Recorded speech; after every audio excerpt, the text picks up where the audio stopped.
Today I'm delighted to have Professor Michael Porter, who's a university professor at Harvard here and just one of the biggest names in strategy around the world, to join us today. One of the things you talked about in your convocation addressed to the students is about the fact is that business has lost its reputation. Why do you see as business losing its reputation?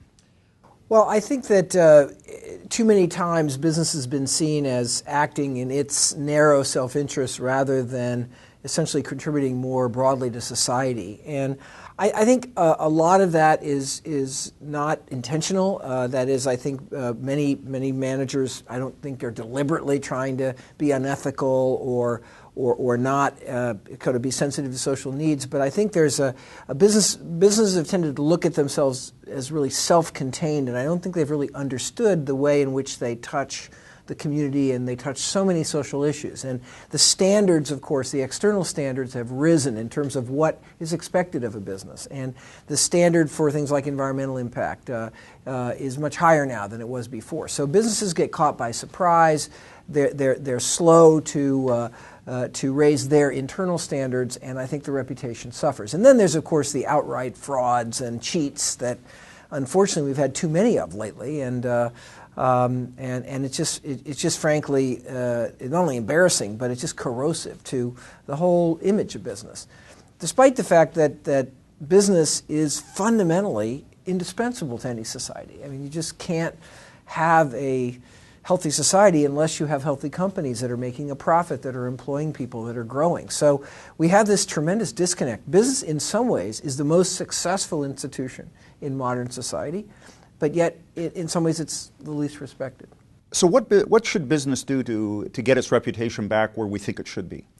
Well, I think business has been struggling with this for some years now, and the usual sort of umbrella for this effort is called corporate social responsibility, CSR. It's a huge CSR movement. Companies are out doing all kinds of things to try to win friends and develop a better image in the community. They're publishing very fancy CSR reports with listing all their wonderful accomplishments.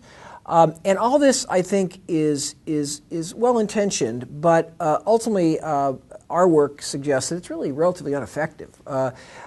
If you measure success by image, I think companies are fooling themselves if they think that just by doling out money and attaching themselves to certain NGOs with good causes, they're going to actually get respected for that. I also believe that many companies are cynically viewing this activity as really marketing, and they're not really focused on the social impact that they can actually achieve with whatever it is that they're actually doing.